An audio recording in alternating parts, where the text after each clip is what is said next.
Desde a era pré-histórica, o homem olha para o céu na esperança de entender a própria existência. Essa fascinação acompanha a nossa jornada aqui na Terra, e olhar para as estrelas e o universo nos ajuda a entender melhor sobre as nossas origens e desenhar o futuro para a nossa espécie. No podcast Transformação Digital CBN de hoje, vamos conversar com a doutora Duília de Mello, que é uma importante astrofísica brasileira que colabora com a NASA e, além de tudo isso, ela é vice-reitora da Universidade Católica de Washington. A nossa convidada já recebeu o Prêmio Profissional do Ano do Ministério de Relações Exteriores e Ministério da Indústria e Comércio. Além disso, ela foi escolhida pela Universidade de Colômbia como uma das 10 mulheres que mudam o Brasil e também como uma das 100 pessoas mais influentes do país. Meu objetivo nessa conversa é entender como olhar para o céu e para as estrelas podem nos ajudar a ter um caminho mais harmonioso para todos aqui na Terra. E no final do papo eu volto aqui para a gente conversar um pouco mais. Doutora Duília, você fez um pós-doutorado e trabalhou no telescópio mais famoso do mundo, o Hubble. Como é que foi essa experiência? Foi maravilhosa, né? Então, o Hubble ele é realmente um instrumento muito especial para a ciência, né? E até para a humanidade, né? Porque ele mostrou pela primeira vez os detalhes do universo que a gente nunca tinha visto antes, né? Porque o Hubble é um satélite, ele fica acima da atmosfera da Terra, então não tem interferência nas imagens do Hubble. Então foi uma experiência incrível poder ser parte desse time aí que opera o telescópio espacial. Você fez grandes descobertas para a humanidade, como a supernova SN 1997D, as bolhas azuis, também fez parte da equipe que desvendou o tamanho verdadeiro da galáxia em espiral, o NGC 6872, que é 5 vezes maior que a nossa Via Láctea. Com base nessas premissas todas, eu queria que você contasse um pouquinho para a gente, primeiro para a nossa audiência, o que são as bolhas azuis e como é que foi essa descoberta. Então, as bolhas azuis, eu fiz essa descoberta com um satélite pequenininho, que é um satélite ultravioleta da NASA também, e olhando galáxias em colisão. Então, as galáxias, algumas dessas galáxias estão em colisão, né? Elas passam assim mais ou menos uma por dentro da outra, quase que um balé gravitacional ali entre elas, né? E aí elas deixam material pelo caminho, pelo meio intergaláctico. Então eu comecei a ver com esse satélite pequenininho que tinha umas bolinhas azuis nesse material deixado pelas galáxias, né? E aí eu usei o Hubble para poder ver o que eram mesmo essas bolhas azuis. E eu descobri que eram berçários de estrelas bebezinhas, então estrelas jovens, recém-nascidas, já ali no meio intergaláctico, porque aquilo ali não faz mais parte das galáxias, né? Estão ali jogados no meio intergaláctico. São como se fosse um orfanato de estrelas jovens no meio intergaláctico. Então isso aqui são as bolhas azuis. E aí depois a gente fez muitas outras descobertas de bolhas azuis em muitos outros sistemas de galáxias em colisão. Então a gente tem muito resultado disso. Como é que foi essa experiência de descobrir uma supernova, né, uma estrela? E quando você se dá conta de que ela não foi ainda catalogada, qual que é o sentimento efetivo ali de dizer, meu Deus, eu descobri algo que ninguém viu até então? E demora até um pouquinho a cair a ficha, sabe? Então, eu estava observando num telescópio no Chile, galáxias em colisão, né, que é uma das minhas especialidades, né, e eu percebi no visor que eu estava olhando e comparando com o mapa do céu, né, que tinha uma estrela a mais. E aí eu achava até que estava no lugar errado, que não tinha que ter aquela estrela ali, né? E aí depois de fazer uns certos cálculos ali, umas triangulações, eu decidi que eu ia passar um instrumento que eu estava usando por cima dessa estrela intrusa ali. E aí foi nesse momento, então, que eu vi que era uma coisa estranha mesmo, que era uma estrela, parecia uma estrela tinha explodido. Né? Porque uma estrela supernova não é você descobrir uma estrela nova, é você ver a morte de uma estrela, né? Porque a estrela acabou de explodir e morreu. Então, esse objeto que eu estava observando, essa galáxia que eu estava observando, né? Está a 53 milhões de anos-luz de distância. Então, aquela explosão tinha acontecido há 53 milhões de anos. Então, foi assim, um momento muito interessante para mim de poder ver aquilo, né? E depois de ver que não tinha sido catalogado ainda, foi maravilhoso. E aí a gente se dá conta, né, de que foi feita uma descoberta. Né? E qual que é o impacto, doutora, na sociedade descobrir não só novas galáxias, mas de conectar essas descobertas com a nossa vida aqui na Terra? Isso tudo faz parte das nossas origens, né? Lembrar que a gente mora numa galáxia, né? Que o sistema solar é um Sol, uma estrelinha dentro de bilhões de estrelas dentro de uma galáxia, né? Que é a Via Láctea. Então, quando a gente está olhando para outras galáxias, né? A gente está vendo a história, a nossa história, a história das nossas origens. A gente está tentando entender como que a Via Láctea nasceu, como que ela evoluiu para ser a galáxia que ela é hoje, para ela ter possibilitado uma estrela como o Sol de ter planetas e até a vida, né? Então a gente está indiretamente estudando as nossas próprias origens, né? E lembrar que as supernovas são muito importantes na interpretação da origem da vida, porque as supernovas elas jogam os elementos químicos que são formados dentro das estrelas para o meio interestelar. E nessa hora que ela joga toda aquela sopa de elementos químicos, esses elementos químicos vão formar outras estrelas e planetas e até a vida, porque nós somos feitos desses elementos químicos que foram formados dentro das estrelas, né? Então, o oxigênio que a gente respira, o ferro do nosso sangue, tudo isso nasceu dentro de estrela, porque não existe nenhuma forma na natureza de fazer elemento químico. Os elementos químicos eles são produzidos dentro das estrelas. Então, quando uma supernova explode, né, quando a estrela explode, ela lança esses elementos químicos para o meio interestelar. Então, quando a gente estuda essas estrelas, quando a gente estuda essas galáxias, a gente está, na verdade, estudando as nossas próprias origens. Interessante. É uma das coisas que a gente mais discute hoje em dia, pegando a linha no seu raciocínio, é que a gente é movido à inovação, que a tecnologia é um instrumento que vai perpetuar a nossa, de alguma forma, permanência aqui na Terra. Mas eu vi recentemente de um grande pesquisador, de um grande cientista americano, dizendo que, olha, por mais clichê que isso possa parecer, a maior inovação continua sendo o ser humano, né? Porque ele é o que propicia, de alguma forma, esse olhar, essa percepção. É um pouco disso que você está dizendo, né? A gente observar essas coisas todas nos permite aprender e nos permite perpetuar, digamos assim, a nossa espécie. Claro que com muito respeito pela própria natureza, pela própria existência das coisas todas, né? Exatamente. Nós somos parte dessa evolução, né, da natureza, da evolução do planeta, né? A vida é parte de tudo isso. Então, o ser humano é mesmo o que há de mais avançado na evolução das espécies, né? Na evolução do planeta. Perfeito. É a maior tecnologia, de certa forma, né? Exatamente. A ciência espacial, de maneira geral, já ajudou a gente a inventar um monte de coisa. Eu, por exemplo, tenho um travesseiro excelente de espuma da NASA, além, evidentemente, as câmeras de celulares, tênis de corridas, enfim, a gente tem uma enormidade de invenções que acabaram tendo origem na ciência espacial, né, na chamada ciência espacial. Como é que essas descobertas passam de tecnologias ditas espaciais para os produtos do nosso dia a dia? Então, a NASA, né, ela é muito preocupada com isso, porque a NASA ela é uma agência governamental, né? Então ela é toda financiada pelo governo americano, né? Pelo dinheiro dos impostos dos americanos, né?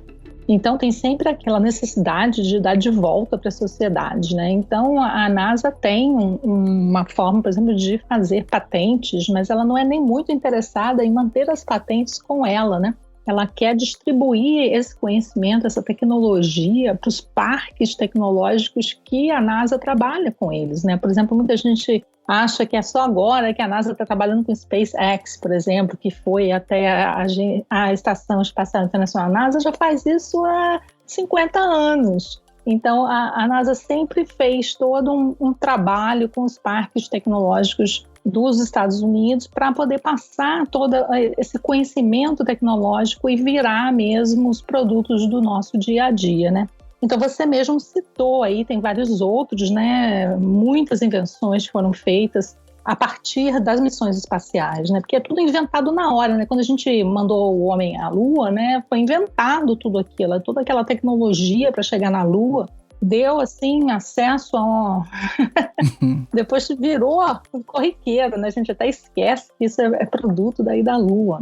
É verdade. E você chegou a trabalhar em algum desses projetos? Quer dizer que, de alguma forma, ele tinha ali uma intenção, digamos, ele tinha um propósito pontual e hoje ele está no Walmart. Está disponível no Walmart. Olha, eu acho que vale a pena citar um bem interessante que tem a ver com o telescópio espacial Hubble, que na época que eu, inclusive, trabalhava no Instituto do Telescópio Espacial Hubble, nós fazíamos todo o tratamento das imagens, né? Quando a gente tira uma foto com o Hubble, né? Que o Hubble tem uma câmera, a gente faz uma imagem com o Hubble, depois tem que passar todo por um processo de tratamento essas imagens, né? E a gente tem os softwares, né, que a gente desenvolve, né, faz os códigos de computação, né, para poder selecionar, por exemplo, os efeitos que devem ser tirados das imagens, né?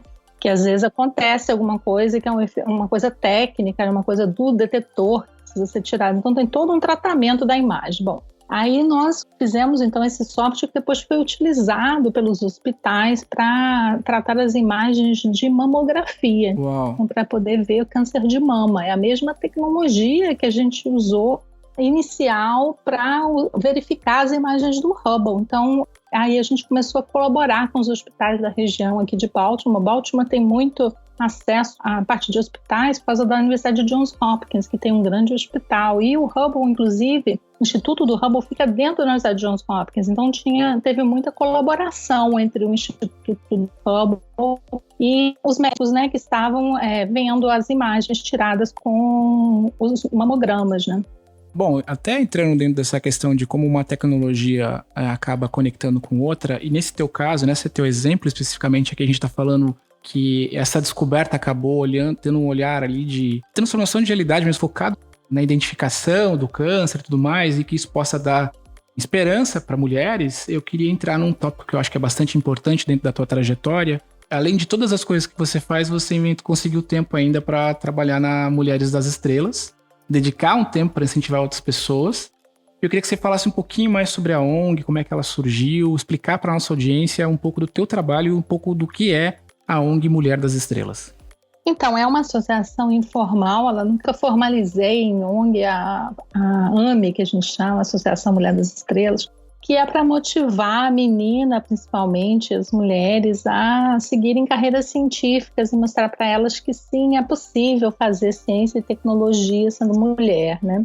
Então, ela surgiu essa ideia em 2016, quando eu ganhei o prêmio da diáspora brasileira de profissional do ano, né? Comecei a ver como que eu poderia dar de volta para o Brasil também, como que eu poderia motivar as duílias que estivessem por aí afora do Brasil, né?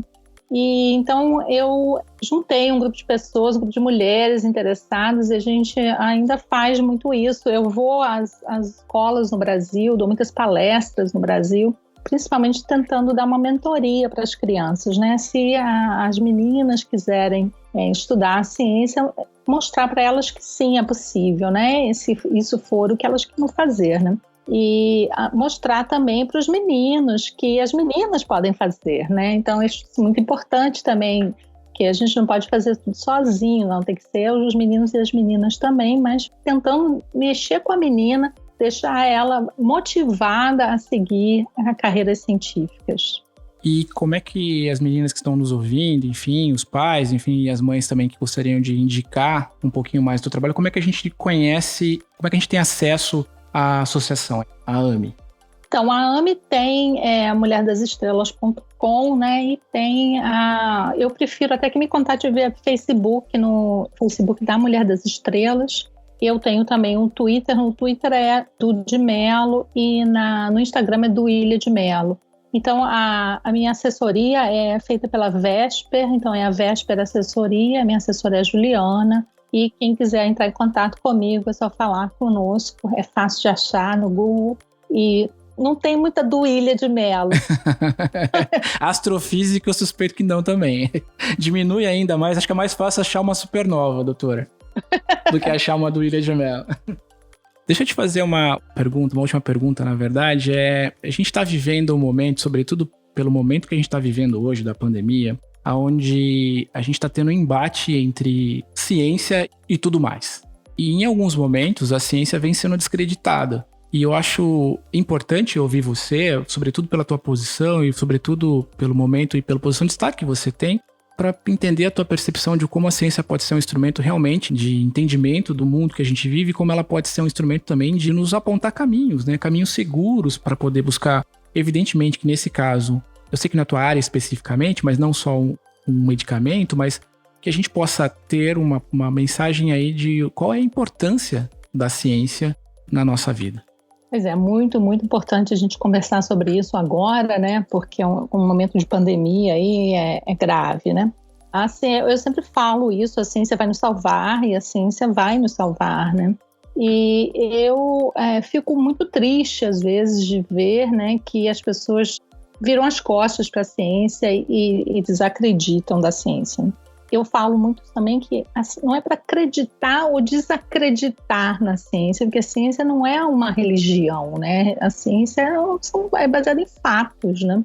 Então eu acho que esse problema que nós estamos vivendo é uma falha no ensino, a falha do cientista também de não comunicar direito a ciência com o público, né? E isso é muito problemático, né? Porque se eles não conhecem os cientistas, eles acham que é fake, né? Eles não veem o cientista como pessoas que eles podem confiar, né? Então eu acho que faltou muito isso, e isso o que a gente está passando por hoje é um reflexo dessa desconfiança, né? Então eu espero, né, que a gente aprenda com essas lições aí, né, e que a gente faça um trabalho menor, que eu falo os cientistas, né, de comunicar a ciência para o público.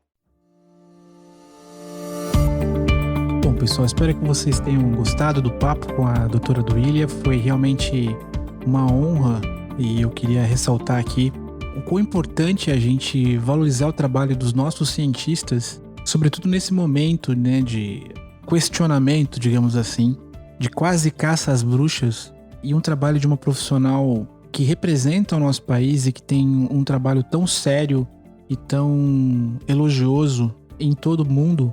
Então fica aqui mais uma vez o nosso muito obrigado, doutora Duília, pela recepção e pela cordialidade em receber a nossa equipe aí para poder gravar esse programa, que eu acho que foi um programa muito bacana.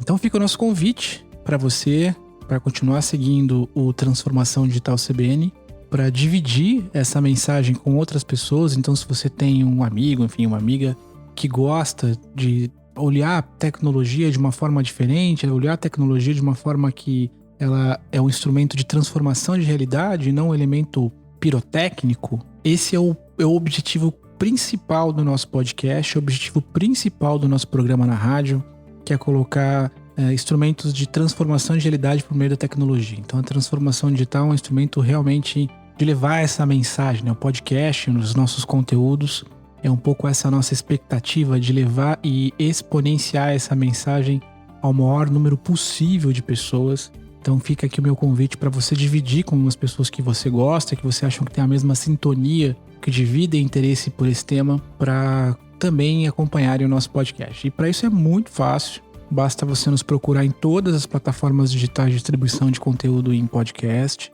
como a Apple Podcast, o Deezer, o Spotify, enfim, procure por Transformação Digital CBN e depois é só clicar em seguir nessas plataformas para você ser sempre notificado de conteúdo que todas as segundas-feiras a gente publica um conteúdo inédito do nosso programa. E se você tiver alguma sugestão de pauta, de tema, por favor, mande para samuel@cbncampinas.com.br e nos siga também nas redes sociais. Eu sou @SamuelLeite lá no Twitter, o @SamuelLeite também no Instagram. E eu estou sempre à disposição para dividir com vocês histórias onde a tecnologia, como eu bem menciono, é um instrumento de transformação de realidade. Então é isso, pessoal. Cuide dos seus e até a próxima. Tchau.